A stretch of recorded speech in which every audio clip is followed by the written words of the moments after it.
Beaucoup de gens ici sur le continent, en général, te prêtent un surnom que tu as déjà certainement entendu, le sorcier blanc. Est-ce que c'est de cette période-là Oui, qu'il te vient?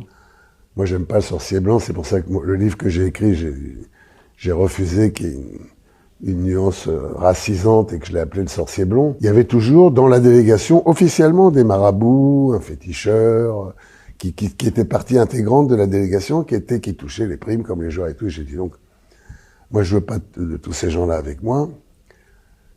Et passez-moi l'expression, mais en déconnant. J'ai dit, moi je suis breton, je suis du pays de Merlin l'Enchanteur, dans la forêt de Brocéliande. C'est le premier marabout dans l'histoire de l'humanité, donc vous n'allez pas m'impressionner. C'est là qu'est partie cette légende. Mais j'étais très clair, moi, si les joueurs voulaient aller voir leur marabout, leur féticheur, leur marmiteur, je ne sais pas comment ils les appelaient tous, parce qu'ils avaient tous des noms différents, moi je les laissais parce que en Afrique, il faut quand même tenir compte des réalités, mais comme en France. C'est-à-dire que ce sont des psys. Et ce sont des gens qui peuvent être très positifs pour les joueurs, mais en dehors du cadre de l'équipe nationale. Donc, moi, je leur disais, si vous voulez aller les voir, allez les consulter, allez leur parler.